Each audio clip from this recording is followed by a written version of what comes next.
Chers compatriotes,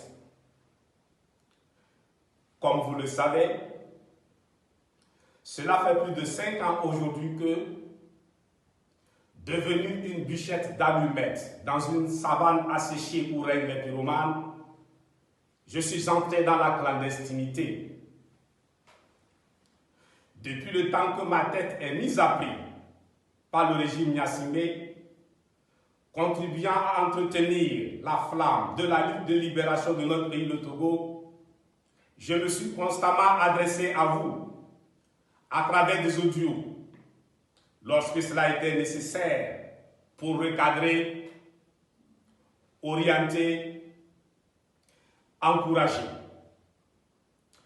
Au moment où, à travers la présente vidéo, je renoue avec le croisement entre l'image et la voix, mon esprit est tourné vers tous nos martyrs connus et anonymes, tombés au cours de cette longue éclipse totale qui s'est abattue sur notre pays, le Togo, depuis cette date macabre du 13 janvier 1963, marquant la naissance de la dictature militaire la plus longue et la plus féroce d'Afrique, pilotée par une famille, la famille Gnassingbé.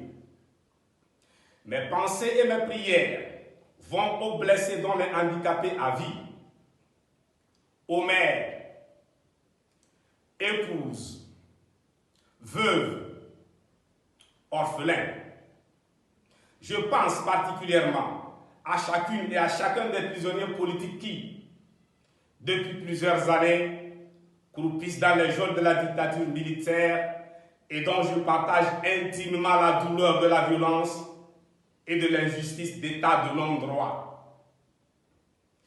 Je pleure pour les détenus de la grande prison à ciel ouvert qu'est le Togo, les exilés qui, ayant échappé à la mort, à la prison ferme et à la grande prison à ciel ouvert, se retrouvent hors de leur pays, obligés de vivre dans les conditions que la décence interdit de décrire.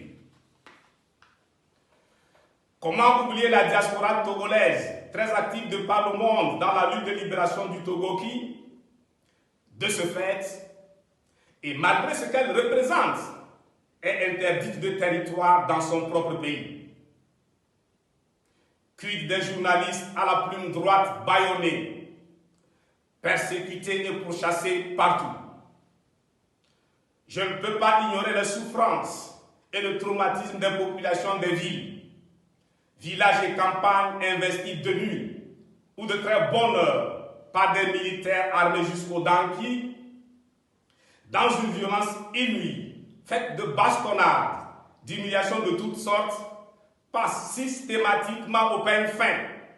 Champs, maisons, chambres et lieux de culte, particulièrement les mosquées, à la recherche de l'homme du 19 août 2017, traqué tel un vulgaire criminel en cavale. En ce jour, je manque de mots pour exprimer mon admiration pour le courage, la détermination, la ténacité légendaire, ainsi que le sens aigu du sacrifice dont le peuple togolais fait preuve depuis la relance de la lutte de libération du Togo le 19 août 2017. Je n'ai pas de mots adéquats et à la hauteur pour vous exprimer ma profonde gratitude, ma reconnaissance pour le soutien multiforme dont je suis l'objet depuis. Comme vous pouvez le constater de visu, après 5 années de clandestinité, de sédentarité forcée, je vais bien. Grâce à vos prières dans les différents lieux de culte, à domicile et à l'occasion des événements majeurs marquant la condition humaine, je vais bien. Espérant de même pour chacune et chacun, je rends grâce à Dieu. Cependant, il ne s'agit pas de moi. Il ne s'agit pas de ma petite personne, ce petit roseau extrêmement fragile à la vie éphémère, détenu par le Créateur qui seul en connaît le terme fixé par lui dans sa toute-puissance. Il ne s'agit pas du tout de type Issal Fouachada. il ne s'agit pas non plus du Parti national panafricain PNP que j'ai l'honneur de présider. Il s'agit de l'Afrique, notre mère Afrique. Et la seule mission qui vaille pour notre génération consiste à libérer l'Afrique en libérant les micro-États de la dictature et de tout régime complice de l'occupant afin de bâtir l'État fédéral d'Afrique noire, cher à Cheikh Anta Diop, les États-Unis d'Afrique de Marcus Garvey et de Kwame Nkrumah. Sous ce rapport, eu égard au rôle qu'il joue depuis 1963 dans le système impérialiste qui vassalise, asservit et pille l'Afrique, le Togo sous la dictature militaire apparaît comme le verrou d'un verrou à sauter prioritairement. Donc, il s'agit a fortiori du Togo, ce laboratoire d'où sortent tous les virus anti-Afrique.